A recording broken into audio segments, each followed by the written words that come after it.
On today's episode, we will have special guest London Rosier. Rosier? I was saying Rosier, but I'm not good at pronouncing things, especially Louisiana names. We're going to have to ask her. Yeah. But I believe it's London Rosier, kind of like Terry Rosier. Yeah. Scary London. No, it doesn't work as well. Scary Terry. Scary Terry. And we also can never forget, thank you, Boot Crew Media, for having us out here. Y'all go follow them. They are growing, and none of this would be possible without them. Mm-hmm. And thank you to Coors Pure and Vizzy Hard Seltzer, because these dudes hook it up, baby. Don't forget, we are about to open up sign-ins for the tournament, hopefully by next week. And it is on September 25th. Rules following maybe on the next podcast, so be sure to listen. And you ready for this? Welcome back to Sportsman's Paradise Podcast with your two anchors, Kim McGuire and Chase Carpenter. What's up, my trolling motor beast? It finally came in. 7 months. 7 months. It wasn't Pier 21's fault. It was Minn Kota. And then COVID back orders. They didn't have a motor for it. Yeah, but I mean, it's bullshit. I feel like someone may have to have bought the trolling motor in the last 7 months from Minn Kota. Yeah, and it's crazy. And it's not like I ordered it February. It was coming in February. So I gave them that January of leeway, so I can add a month if I really wanted to. I mean, it's bullshit. But it works great. It's incredible. It's a game changer, the spot lock. It is incredible. The spot lock is total game changer. And we got the 112 HP, so we could just move pretty quickly. And I wonder if you lowered it even more before you hit spot lock, it wouldn't do the crazy thing because it'll be totally under. Exactly. And I'm still, if you're sight casting reds and you see a group in front of you, you should not spot lock it until you throw your bait and hook one because it's loud. You just turn it off. The turn momentum kicks it up. It is loud, but it's so sick. Mm-hmm. And doesn't your little neck piece, I mean, sure, the people out here who have these, they probably know, but it's a GPS as well? Yes. Well, it tracks how fast I'm going when it's not even on. So the boat's driving 25 miles per hour, so it has to have some sort of GPS in there. I haven't even explored the remote. I only did speed and spot lock. There's other buttons in this shit. I don't know what else. I got to get in there. I was too excited just to use it. Dude, you should figure out, there's like a 1.5, 2 year plan. I forgot what company. Hummingbird? Yeah, I think it's Hummingbird, where you could get it up front and it matches with the trolling motor. That'd be epic. And you could Hummingbird download your plan. So I want to go to this area and we're going to troll this, and it will do it. So I'm not controlling it. And I just hit spot lock when we find a good spot. It's just autopilot. Autopilot. Yeah. Whoa. Yeah. And they have an app though. Whoa. I know. So we need to make some upgrades. Holy fuck. I don't know what the app will do, but maybe the app has something like that. Yeah. Do you have the app? No, I need to download that. Yeah, download that. I was too excited just to get out there. I should have sat down the night before and done more things. No, but it's going to be sick. I'm pumped about that. That's going to be awesome. It has 20 different speeds. Oh, it's nice. It goes up to 10, but it goes by halves. Holy shit. Yeah.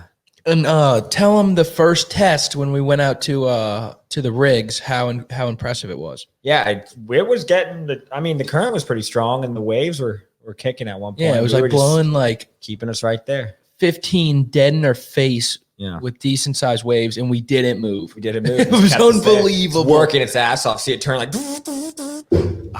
It was unbelievable.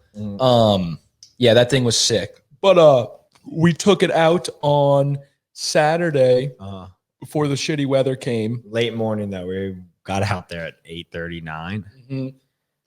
But it was decent. Yeah, we tried to go for some reds at first. Ran through Rick Pontchartrain, through Chef Mentor Pass, and hit Bourne, the south, that near Alligator Bend, but not Alligator Bend. Yeah, like just before it. Yeah, pretty much Alligator Bend though. Yeah, and we didn't find anything. We got two bass, pretty dirty water. Yeah, really no clean water anywhere. Then we went to our actually that was on our way back. Yeah, we stopped at the rig that we saw out there. Never tried it before, but the nice lady at the Wrigley said they're catching them on them. So we went out there, saw 3 boats. Had to have been a good sign. However, only one boat was catching. And he was horsing them in. Big Yes. ones. Big ones. Luckily, the weather was coming in, and he had a child, and he cared about his safety, so he left. And we pulled in right behind him. It was genius. Tied up, did the exact same thing, started getting them. Got 7 or 8. Some good ones. Yeah, it was nice. And a freaking huge sheephead. Yeah, we left on the bite. If we stayed, we could have caught more. Yes. Because the it might weather have was died, kicking though. up. Yeah, I mean, Bourne was getting real choppy. The ride back, luckily, the wind was on our back. I don't know how that would have been if it was the other way around. Maybe sunk. Maybe so, because we were getting pretty wet. Yeah, we were getting drenched. Luckily, it wasn't cold either. Yeah, I felt good. Hot day. My boat's a wet boat, so a lot of other boats have been fine. And then we ran back through Chef Pass down the lake because the wind. We were on the leeward side. Yeah. And it we stopped at one of our favorite spots that normally always produces. That water was even filthy dirty, and we didn't catch shit.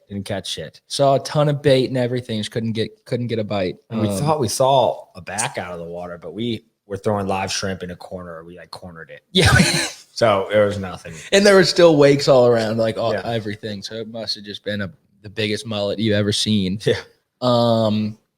And then that was our weekend. We were going to go fishing. Sunday. Yep. Kyle Odin. He is a professional red fisherman. Is he on the Redfish Elite Series? Which one did he do? Elite Series, but he's not doing it this year because of some bullshit we'll get into when he comes on. Perfect. But you feel bad for that because he's a great fisherman, it seems like, from his videos and Instagram.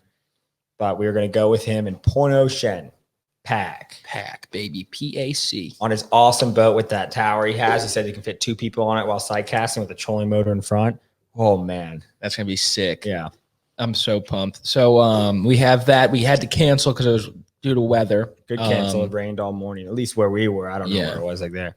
And I think it probably rained there too. Mm-hmm. I mean, it was just shitty, and it was going to be cloudy, overcast, no matter what. That's not that good for side casting. And we saved this trip for a good day. Yeah, so now we're going to go Saturday. Third fan, first time, 2-time together on the boat with a fan. Yeah. And I'm pumped. Me too. It's going to be a lot of fun. And I've never fished this area before. My sister has. Just got a kayak. They have a marina there that will let you rent kayaks. If you don't have a boat, I would try it. And they say 10 minutes away, kayak 10 minutes away, we'll get on trout and reds. I think they also do I think they call it a motherboard. Yeah, the mothership. Where they drive all the kayaks out there, and then you're like, all right, go catch them. If you have 8 friends that all want to go fishing, booze cruise, the mothership will take you out there. You just go fish around. They'll take you to a good spot, and they'll head back in, clean your fish for you. Yeah, it's going to be sick. I want to try that one time. I wonder if they say oh, go fish there. Yeah. Or do you call them hey, where are we going? So then you can map out yourself. What I read online, it's he's your guide. So he's showing you where the fish are, and he's waiting with you and helping you out. So you're not going to be left alone. That's way better. Mm-hmm. Great family experience of it too. Holy shit. Be awesome. Yes, I agree.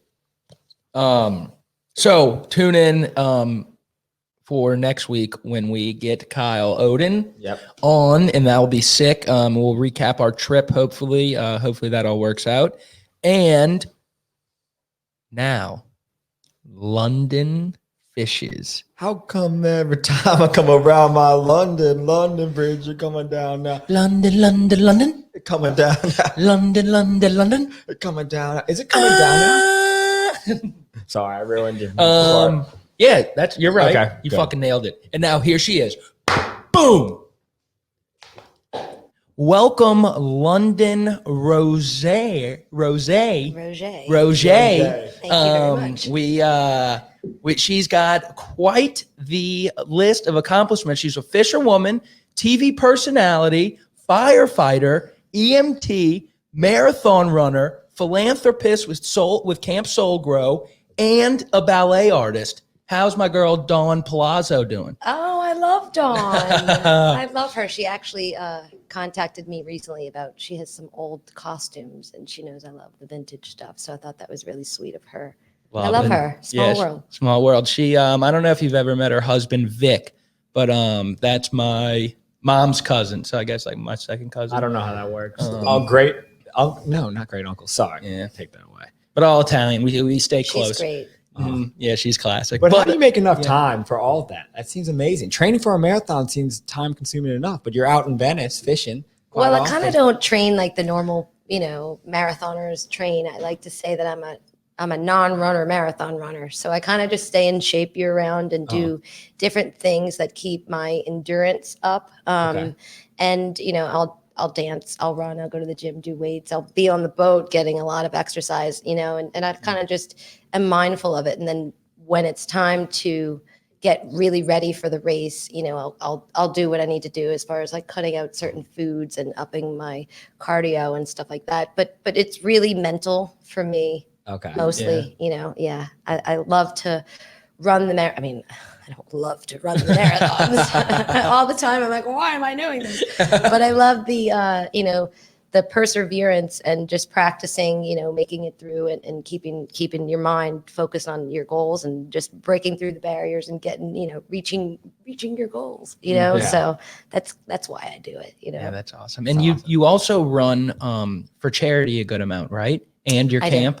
So I had started Camp Soul Grow. We are a 501c3 nonprofit workshop camp. What we do is we use the community as our classroom and the people and local businesses as our mentors and teachers. And we give free workshops for kids to figure out who they are and what they want to be and realize, the people and resources in their community that are there for them.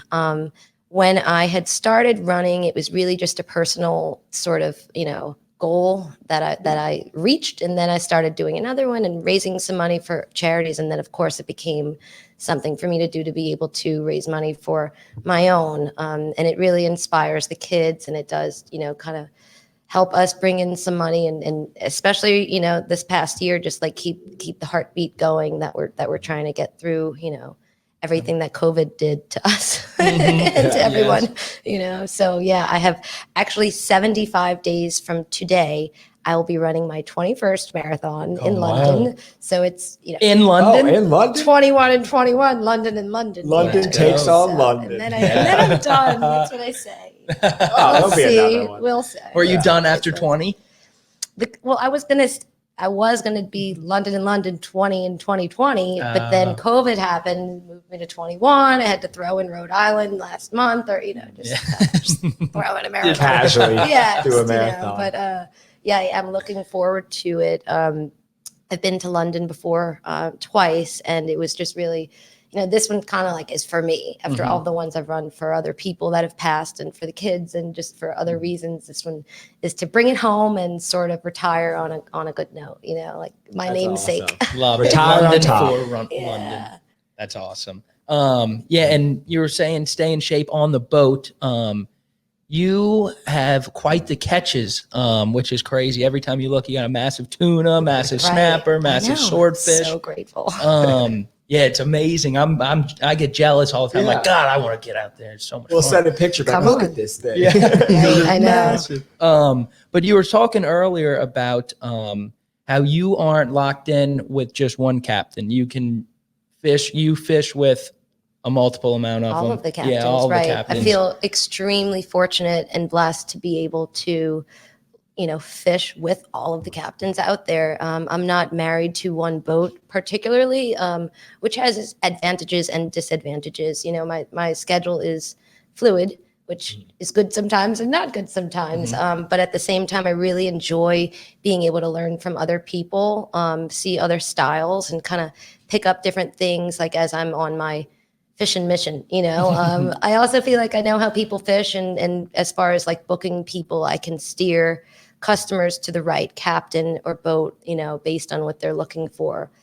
So it's been a lot of fun. And I also really like being that like, hey, you need someone, I got you, girl, because it's people get in binds and it gets really stressful, and not having anybody to mate for you, can be certainly, stressful. And I'm like, definitely. Hi, I'm here to help. Dun, dun, dun, dun, Will you commit a certain amount of time per captain, like do a short season, or are you just available if they need someone? It's kind of just changed, to be honest with you. I just started this almost 2 years ago. I never ever saw this coming. I was in fashion my whole life, and I don't know. I got brought out here and kind of just have worked my way to, being able to do this for other people. I feel like I look back at the things that I thought I knew and I didn't know what I was doing, and I laugh. So I'm looking forward to that in another year to see how far I've come. So I'm certainly grateful for the captains who have taken me on and given me the opportunity for me to work for them and for me to learn from them while I'm working. It's been incredible. I love being able to push myself, every day and help customers push themselves and be in nature, and just feel really connected to where I'm from, So, it's been awesome. Yeah, I don't think many people go from the fashion industry to charter captain, especially deep sea. Yeah, I mean that's where the big boys play, baby. Big girls, big I wasn't big boys. sure you were going to let me in today. I didn't think you'd recognize me. Right? I know it's true. But like I said, it's been such a incredible journey that I never really saw, coming, and I never ever in a million years thought I would be an offshore deckhand or captain or anything like that, like what I'm doing every day. But I'm so grateful for it. Yeah. And I can't wait to get back out there. Yeah. And I was wondering, how did you start going down there and start going with different captains instead of just going down there and hopefully getting hired by one and just staying as his? So I had worked for a captain all winter, and I really did enjoy it. Every day that the boat that it's fishable, we're working and having the just system on the boat. It's a lot easier than each where the kind of figuring are. it right and how they like it and stuff like that. We didn't even have to talk to each other. We had a system, a flow. But really, because I started booking people, a lot of people want to fish, so that would be my way of being able to get on boats of captains that I admired. Just knew that they wouldn't just give me a, hey, London, come work for me. That's brilliant. So I would book them, just like I would with a customer, give them the best captain that I can. And then I get to work for them. And then, I think that just happened. It happened to make sense for people then if they needed me, because I had been on their boat and worked for them and kind of, got their flow. So now I'm on the list. And that's so awesome. I say one call, that's all. Wow. Do you have your own boat, or do you look forward to getting your own boat in the future? Goodness, everyone asks me this question, and I'm like, look, okay, I live in New Orleans. I have a trailer in Venice. I'm so grateful for. That's awesome. It's a lot to handle. I have a car, what I mean? To throw a boat on top of all of that right now is extremely overwhelming. Hopefully in the future, we'll see. And boats are a pain in the ass. I don't want to do it myself. To myself, that's the only thing. So we'll see. But like I said, I never thought I would be doing this, and I am, and I love it. And I can't wait to be back out there, right? Mm-hmm. And so we'll see. We'll see where this goes. Well, when's your next trip? Yeah, about time. So I'm supposed to be working this week actually, and then we had some cancellations and stuff, so I'll be going back down tomorrow. Nice. Yeah. This weather's a I was pain. grateful for the 2 days off though, because my hands are, needed some rest. They've been really beat up. I did 6 days straight last week, and it was just grateful, and I could kind of keep going after you hit the hump, but I'm grateful to have the day or two off. Feel spoiled. Sleep in a little bit. Come to New Orleans and go by the pool and eat ice cream and then go back, I love that. What's your favorite type of ice cream? Well, I've been on a marble slab kick lately. Oh, come on. Because I'm put everything in there, But, where is the closest marble slab? Uber Eats. I don't know. Okay. So I'm I need to go right now. I got one on Veterans though. Okay. It's so good. I know. It's so good. I used to love getting the cream cheese flavor and then getting the Reese's peanut butter cups in there. Yep. Some Oreos. Good stuff. Cookie dough, Oreo, and then a little vanilla to even it out. Yeah, it's Creole Creamery and Creole Creamery. Yeah, big fans of that place. All right, yeah. So good. I love ice cream. I'm addicted to ice cream. I can't buy it. Yeah. I can't buy it, or I'll eat the whole freaking half gallon just sitting there. Well, that's sort of my trick. Once I overindulge, I'll just pour some dish soap on it. So game over. Just murder the ice cream instantly. That's a sin. That's a sin. I'm too just hard kidding. to put it down. Yeah. Oh, that's great. That's great. And then you also fished. We actually have this segment is sponsored by Coors Pure. And we like to call it Behind the Gram. So I'm going to put a picture up here, and I hope it's the right one. 2 flukes. And now is this Montauk yeah fishing. in Montauk? So how was that? And You know- tell us a little about Montauk. Well, I guess to tell you about Montauk, I'll have to kind of tell you a little bit more about my stories. I'm born and raised in New Orleans, and Katrina hit. I got stuck in New York on a 2-day trip. Yes. And stayed there in fashion, and then 9 years later, my mom died, and I just wanted to get out of the city and in nature. So Montauk is the place I decided to go to. It's past the Hamptons, and didn't know anyone there, and it just seemed like this nature place that I could go and heal. And it's sort of like Venice is to New Orleans, what Montauk is to New York City. It's about a 3-hour ride down the road, and you're at the end of the world, As far as you can and go. it's like a small, Little fishing town, and yeah. So when I was there, when I had gone there in the summer of 2014, it wasn't to fish; it was to be in nature and to, sort of like, I said I was pushing myself every day, athletically, spiritually, mentally, creatively, and I wanted to figure out what I was supposed to do and heal after that summer. That is when I decided to start Camp Soul Grow. I saw the different kids out there, the rich kids, the kids that are from there, just like all of this and the whole Instagram and just the whole mental health situation that kids are dealing with. I wanted to create some sort of equal platform for kids to be able to just be kids and love themselves and, see all the greatness around them. And so obviously being out there fishing was something that we do for a hobby, and, you can't be in Montauk and not go fish. But for me, it really became a place for me to go because I was so stressed out with running the charity by myself and doing every single part of it. It was my escape to go out there. And then in 2016, my brother passed away here in a car accident. And I felt the desire to just be out there more. My mom used to take the 2 of us fishing. And so I was doing Camp Soul Grow, being able to go and fish on my time off. And then I really wanted to bring it back down to New Orleans. So I had tried for about, 3 years with different avenues that, we would try to make it work here. And then like by the 3rd year, I guess what I was doing was like running it a summer in the summer in Montauk, coming in the fall and trying to do stuff here and get it to go together and like that for a little while. And then I just got stressed out here one day and overwhelmed. How do I do this again? Here I am, like 3rd year, and I had a sponsor offer me a fishing trip for us to raffle off to fundraise. And I took that up. And anyway, long story short, that's how it happened, all because of Montauk, me being able to find it as a place for me to release and heal and get away from everything. And then when I realized that this was here in my backyard, essentially, it's been the first thing in 15 years to actually make me feel like, and I hate to say it like this, but that New Orleans is enough for me. I think that I felt like New Orleans wasn't enough because I was in New York and there are all these opportunities and this and that, it's like fast paced. And, but I didn't realize, I guess how much of a tomboy I am really too. But I didn't realize that we had all this here in New Orleans. I was like, all right, finally, like I want to be there.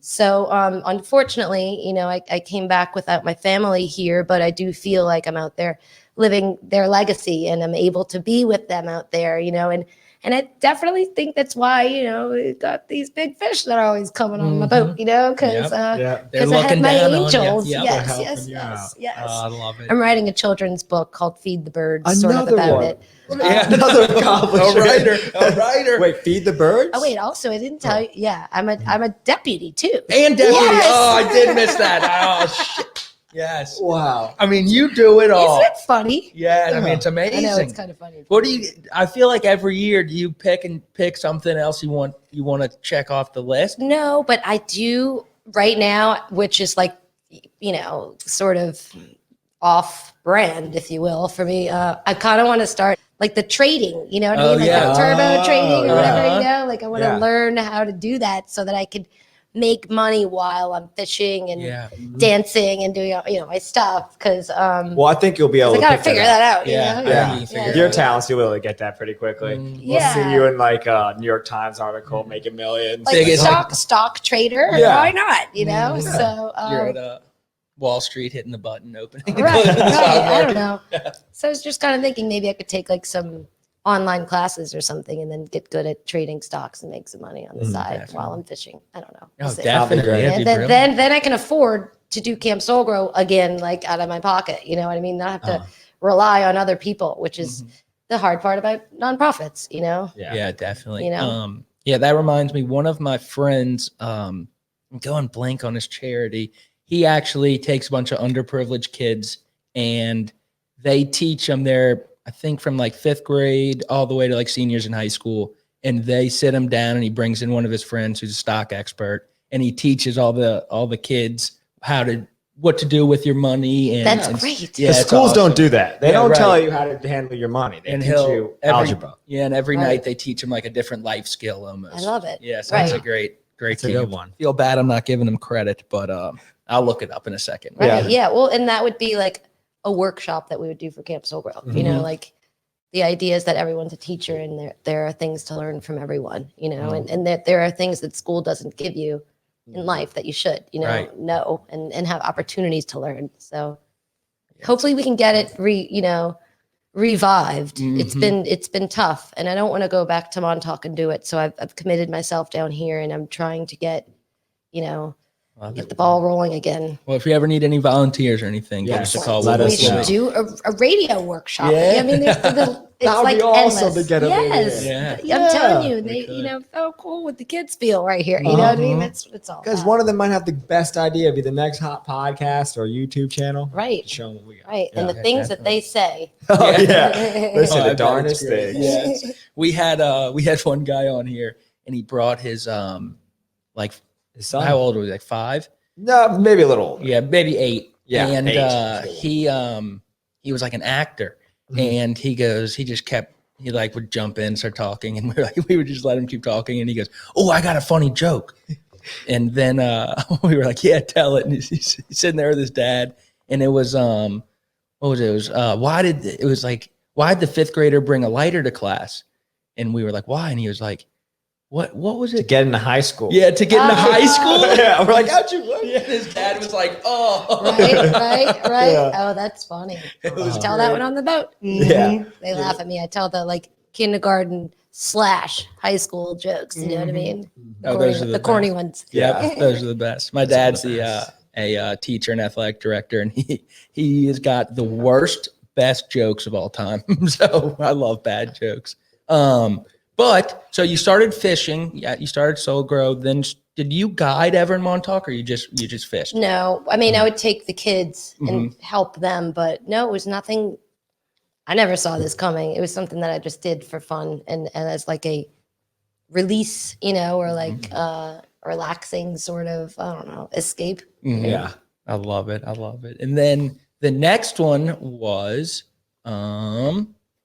The feeling like when someone's looking at your Instagram and you're standing right next to them. it's so Yeah. awkward. That That's why I feeling like right them now. pulled up already.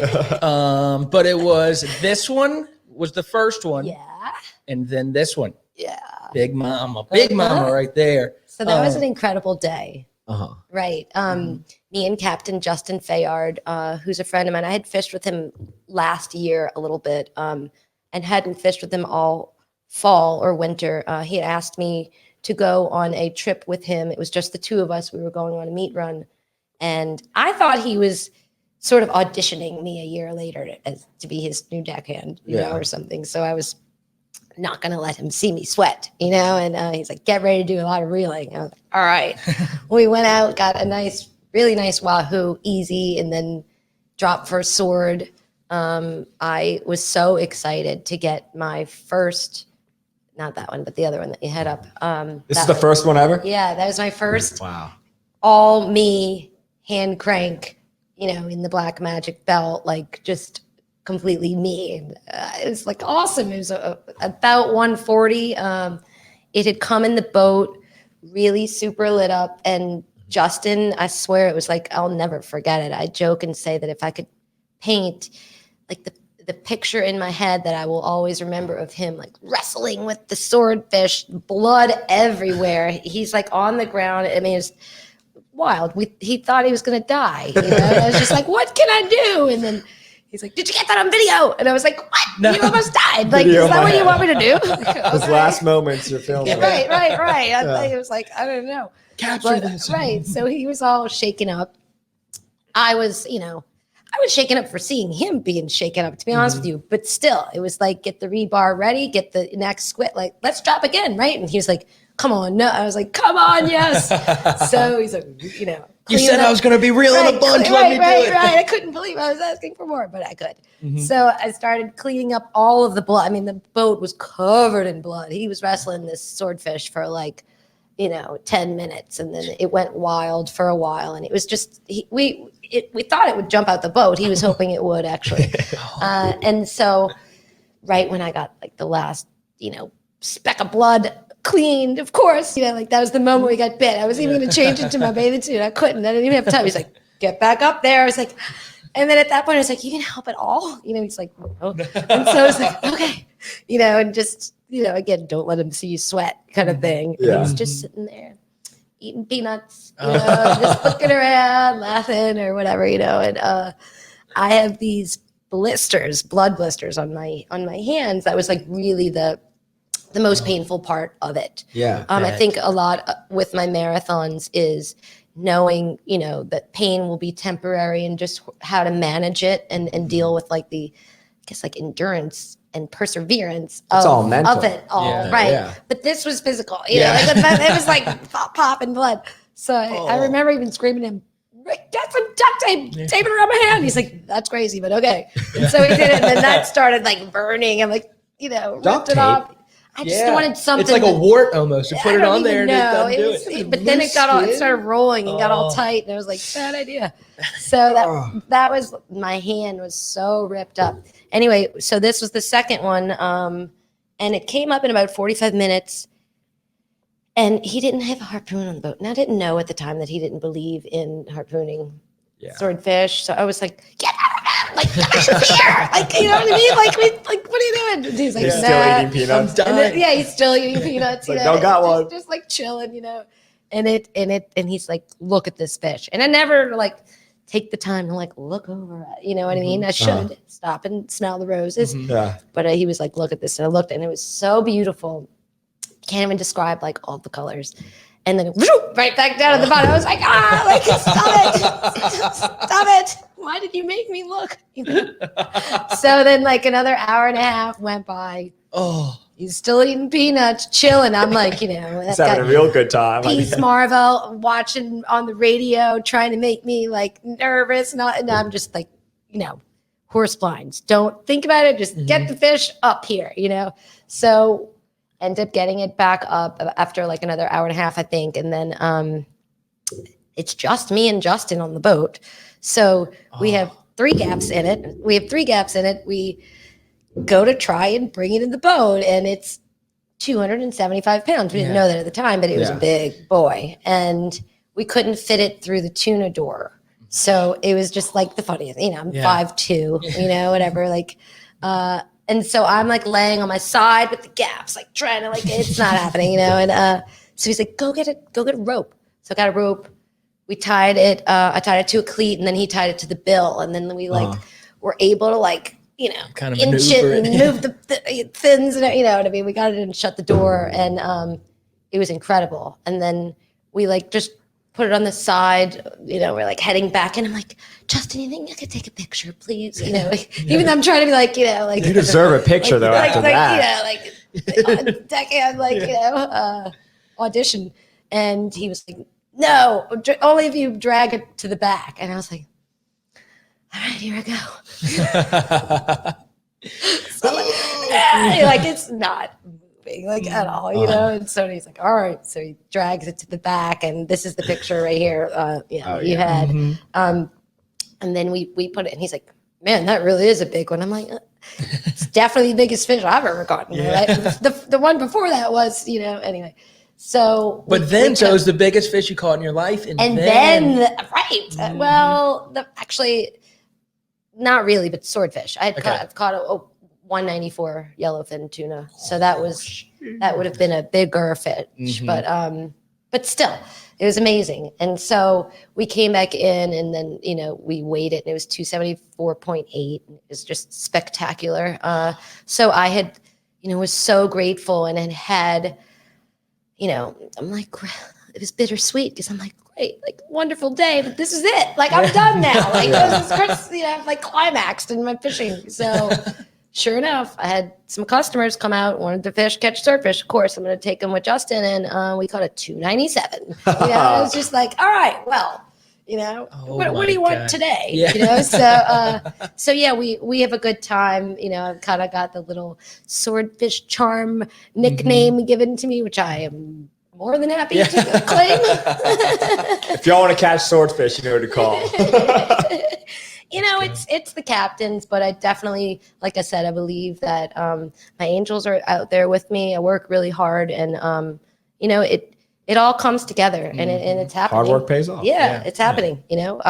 Our baits happen to land in the big fish's mouths. It just happens that way. So, what do they say? The more you work, the luckier you get. The harder you work, the luckier you get. Well, yeah, I was thinking the other day about like just the amount of work with Camp Soul Grow, that it's a different sort of work that I've done with the grant writing, and just even being with the kids and the internet and every component of it, that even though I feel a little off, and I have by not doing that work and being so busy always and kind of even stressed out, I do that with the fishing. You know what I mean? Like, I'm working so hard in a different way, in a way that like I always said, never saw myself doing, you know what I mean? So yeah, it's been just awesome. And, I'm looking forward to more trips and more captains and more customers and more fish, and just continuing to learn and grow in this, Do you see yourself staying in Louisiana for a while, fishing out of Venice? Yes, It's home definitely. now, baby.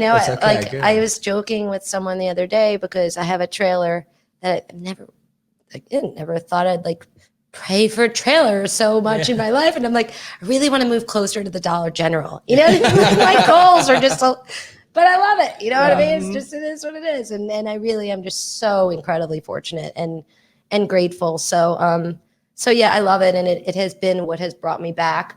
I joke and say that my brother would be so proud of me, but the truth is that he'd be so jealous because, it's true. He's with you, so he's not jealous. He's experiencing it. He is with me, and I get to fish with some people that he grew up with. And, it's been really special because I feel like I find my family out there.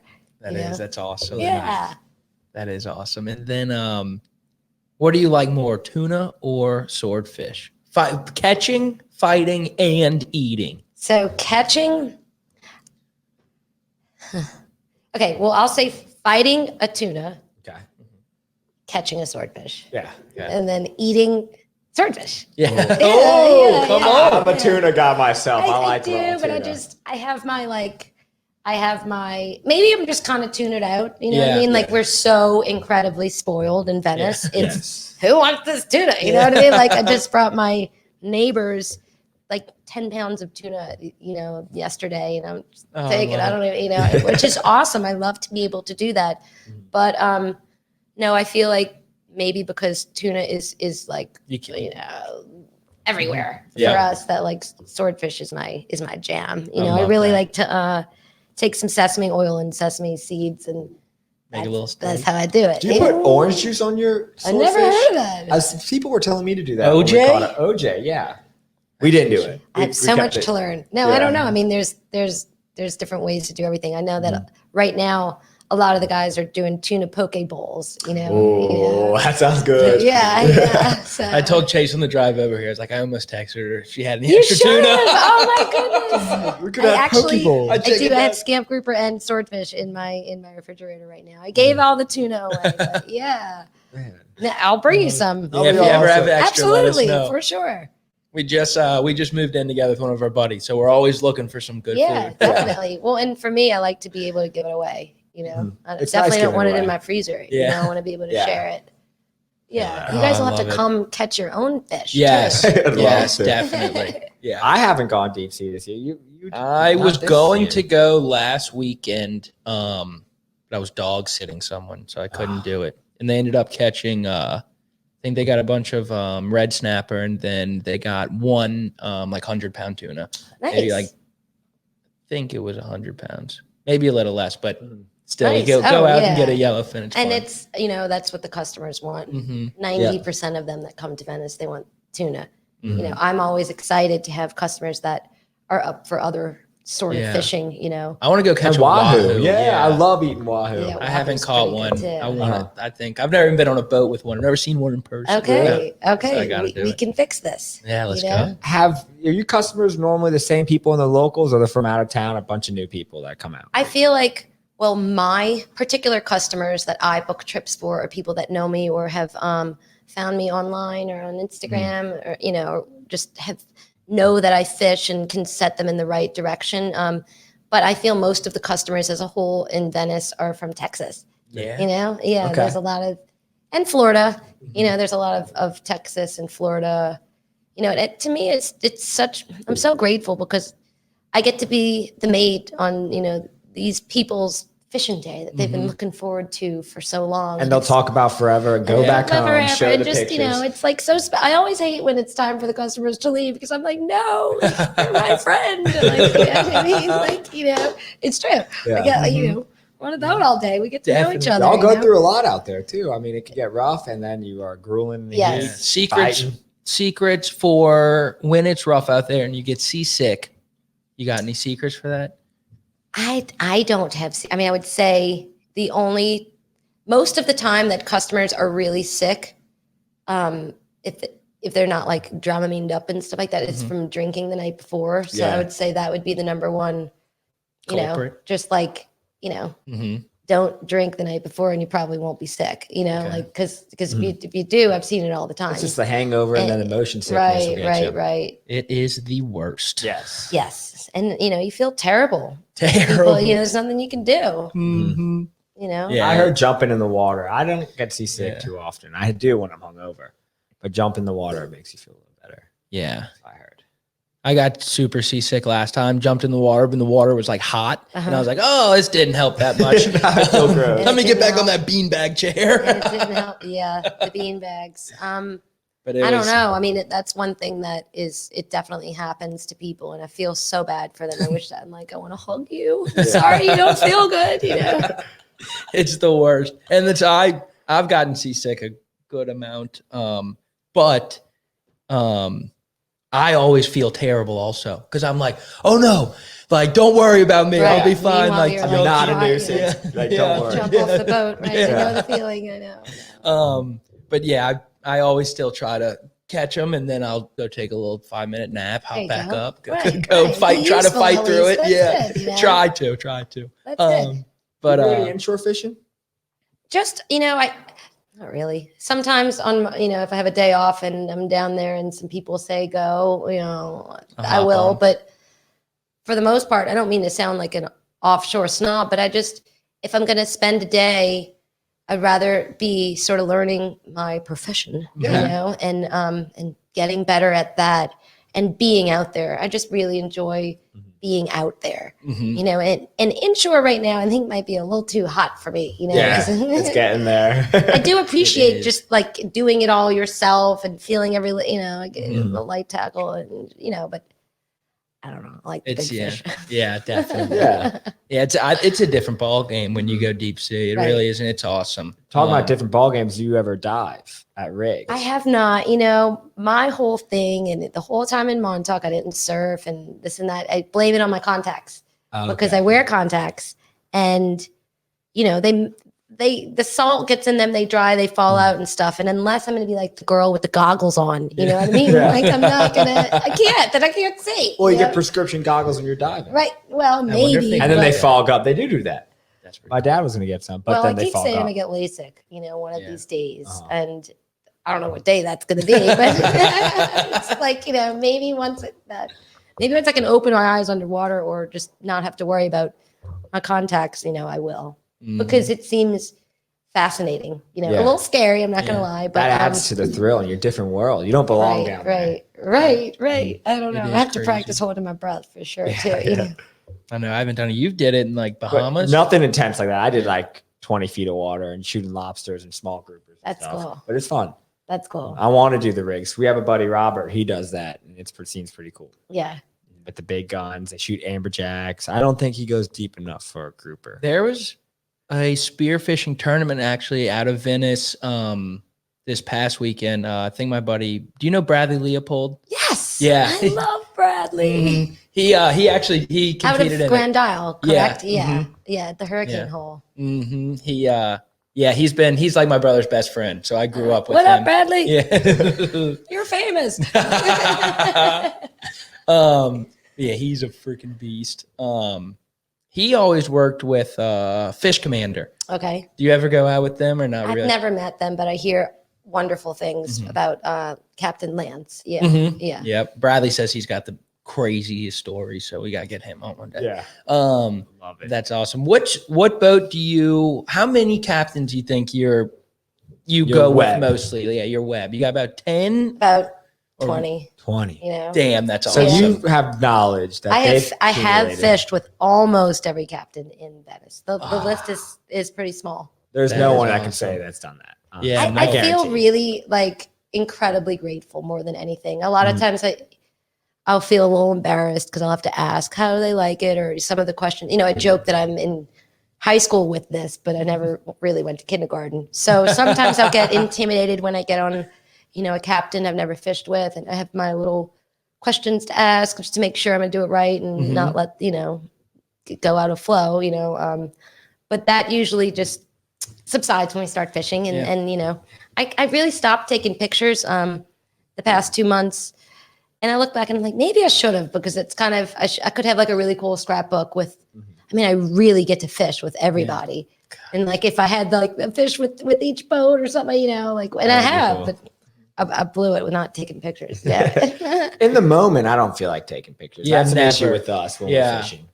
I used to, it used to be in that just like with the London fishes and then, sponsors and, I thought that the platform would help Camp Soul grow.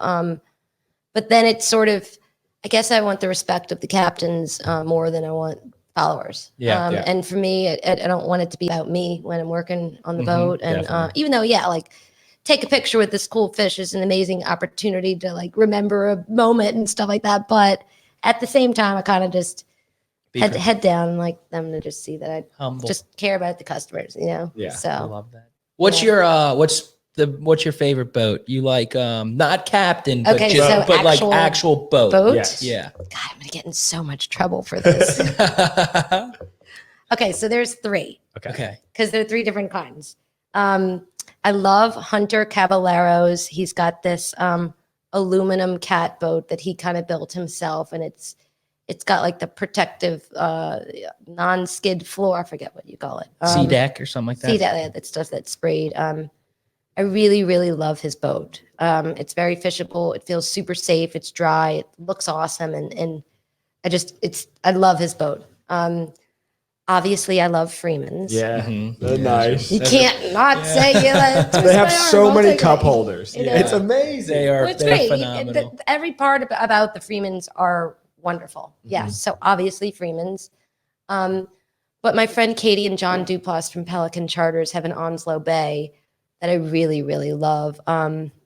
It's a V-hull, and it's just a beautiful boat. It feels super safe. They have refrigerated cup holders. Actually. No way. Yes. Freeman, step up your shit. Tell everyone. Freeman's just got second Oh, that's And place. incredible. it's a really beautiful boat. So I would say those 3 boats, Yeah, I guess it's like a Razor Cat, I think is what Hunter's is.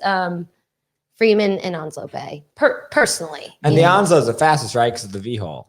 I don't know which one's the fastest. Because I That's bet it what I've heard, depends but I the don't know. waves. Depends Because the I feel waves. like Camp Freeman's just they kind of cut through those bad boys. glide over. But they have more The side. boat hitting the water. Yeah, I don't know. Depends on the engine, too. I'm obviously. baby stepping to like Yeah. getting to know all the technical boat stuff. Yeah, Because I'm definitely. like, wait, hold on. Like the fishing stuff is one part, boating stuff is another part. You know what I mean? So I don't know, but those are my favorites. Love that. I need to learn boats. I just have a Me small too. little 16-foot flat boat, and that bad boy purrs. It does. There you go. I love it. Storm chaser, we call Right. it. Yeah. Mhm. It's awesome. And it's where like, do you go? mostly out of like Hopedale Okay. and Biloxi Marsh area. Okay, nice. I want to go down to Venice, but I don't think it can handle it. I got a The 92. Mississippi River is scary. It's a 92 40 horsepower 2-stroke Yamaha. Okay. Yeah. So if that current's rushing, I'm done for. Yeah. So I like to go with other friends down there. Right. But it's still fun to be out there, you know? Yeah, it is. Sunrise on the water is something else. Right. Yeah. Well, that's what I'm saying. Like, I loved fishing in Montauk, and it is not even compare. Like, it can't even compare to what we're doing here. You know what I mean? Yeah, Kind definitely. of different thing. How's fishing in Florida? I saw you were with Captain Nick Stanzik. Is that how you say his last name? How's that? How'd you meet him? I love his videos and how's fishing he's down super there great. and stuff. So I love Bud and Mary's. Every year for my birthday, before I actually became a fisherman, I used to go somewhere and try and catch tuna. I had been to Isla Morada, not for. I've been there. I love that area. It's great. It's Beautiful. great. I'd been there for a trip and met Captain Alex Adler from the Calyx, and he's like a mentor of mine. I love him so much. He became a friend of mine, and I guess I kind of just met Nick through fishing with Captain Alex, and then we had an opportunity to do a group trip, like a fun trip, in October, and I flew down to Isla Morada, and I got to go with them, and it was super rough. I actually wasn't feeling well that day, but it was great because, you know, I look back and I'm just so honored to be able, once again, like we said, to be able to fish with the greatest captains like in the world. You know what I mean? it's amazing. And you could say and that learn from confidently. everyone. Yeah. Venice, the greatest yes. captains in the world. Oh, I'm just, Confident. you know, it's an honor. Everybody's always like, "How was your day?" I'm like, "It was great." You know, and I was like, "But really, how was it?" I'm like, "It was great." Like, how can I say, even if we don't have like, you know, the haul that we wanted, you know what I mean? We still, to me, it was great because it's something different for me.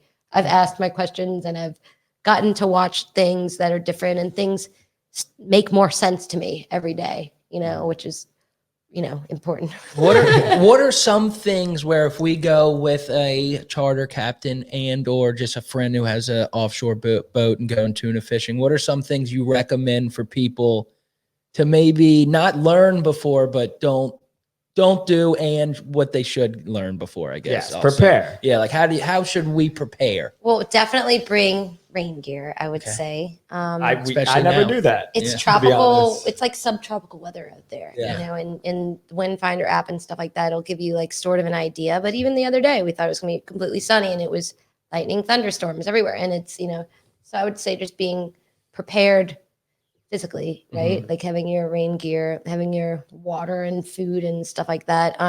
But knowing where you're going, I think, is really important.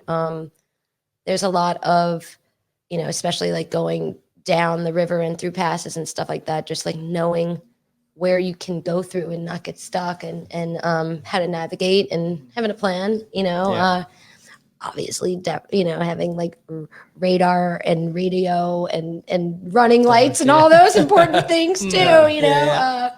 But no, I mean, I think just like preparing, you know, being ready to go out there for whatever weather, you know, or seas that Venice will bring. Yeah, seriously. All right, well, that's great. Yeah, that's why my brother said he got a slip available, and I was like, I don't think I'm ready because I've never done it, and we're just gonna go blind with our boat.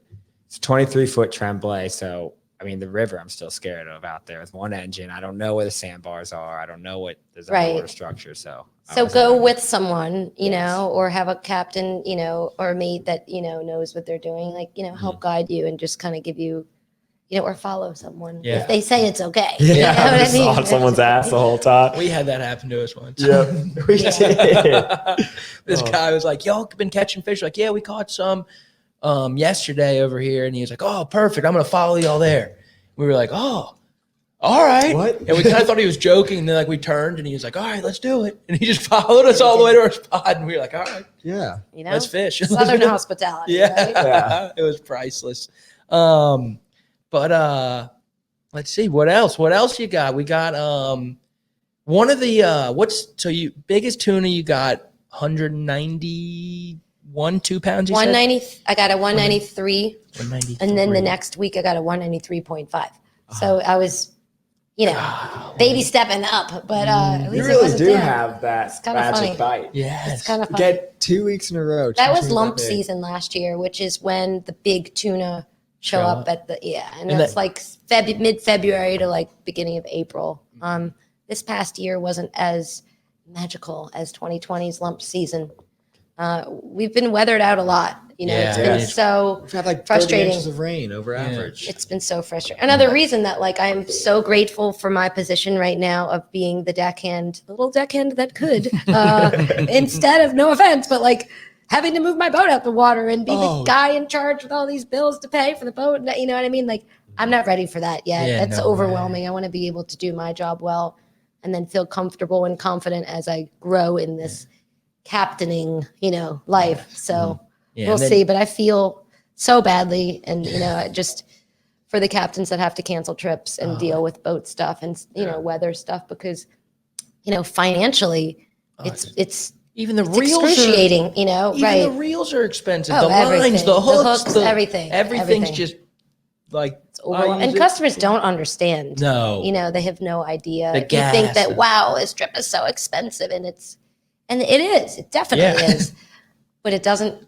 I feel like they should charge more sometimes, even because they break even sometimes. And the amount of work it is.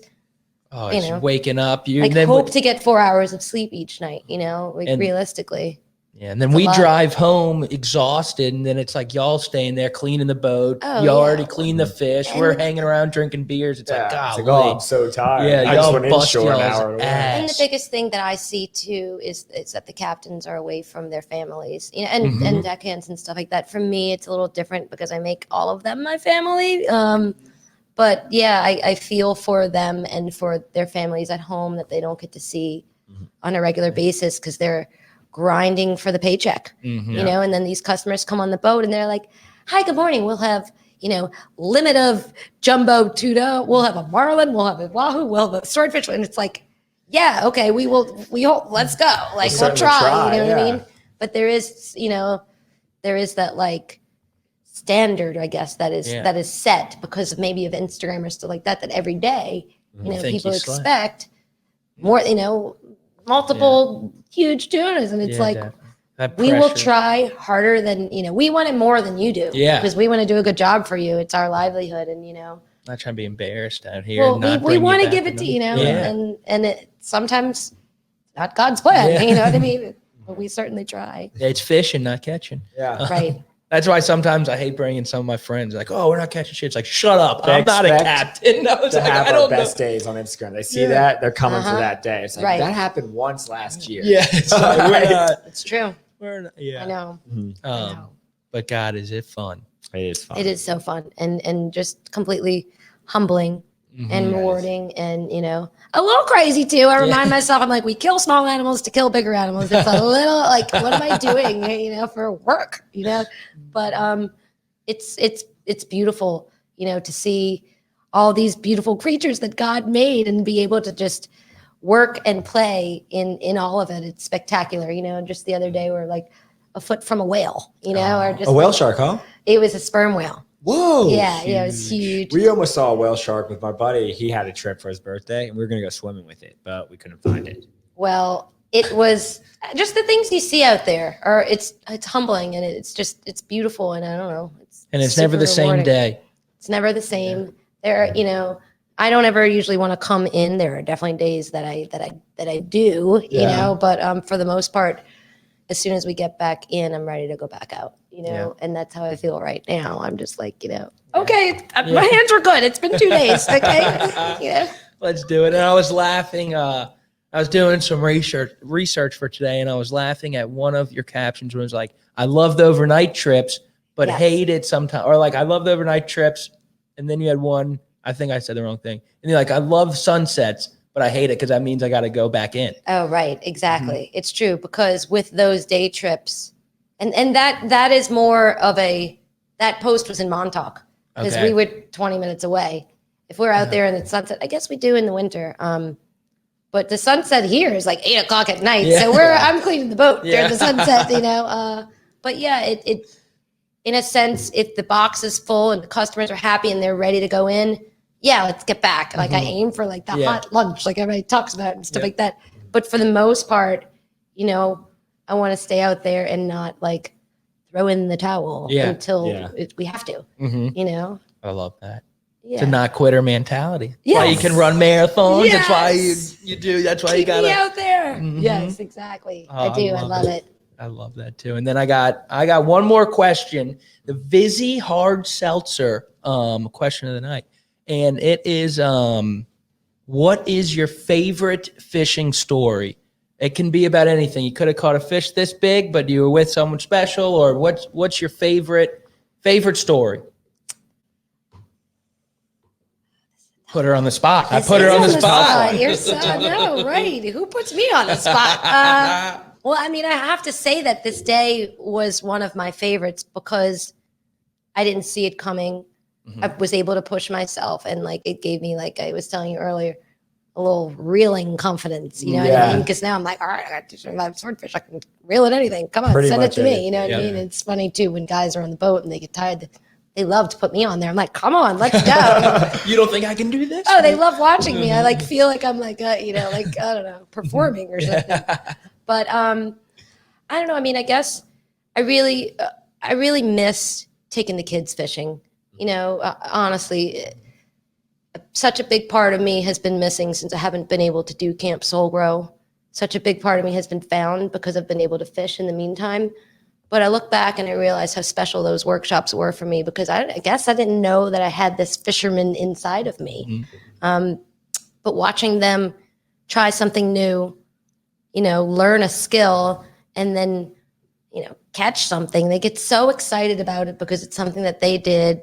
Obviously, it's a surprise when it comes out the water of what kind of fish it is. But just helping them be able to learn real life skills and seeing them on the water, not just with a rod in their hand, but watching the birds and, you know, just being out there. To me, those workshops were all my favorite. And I can remember each kid that caught it, you know, we did it 7 years straight. And I'm looking forward to doing more of that because for me as a child, fishing with my mom and my brother, not that I like kept it as a part of something that I thought I wanted to do for the rest of my life, but now that I do it, thinking back, I realize why, because that was in me, you know, and I did it as a child and I loved it. So I love to be able to give the kids the same opportunities to try and gain the confidence and have fun out there on the water. You know what I mean? Jesus was a fisherman, you know what I mean? So I'm just like, you know, like this is the best thing in the world that I could share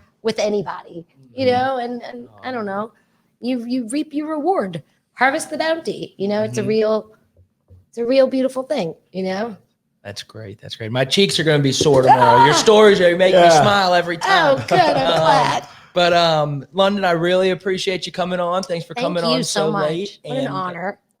No, honors. We're honored. Yeah, we're honored. We're honored. But yes, we got to make a trip down, come fish with y'all. Maybe you'll put me on a Wahoo. Okay. And really appreciate it. Keep up the great work. Thank you so much. Congratulations on everything. Thank you guys so much. I appreciate it more than you know. Oh, thank you. Thank Tight you. lines. Thank you. Yeah. Tight lines.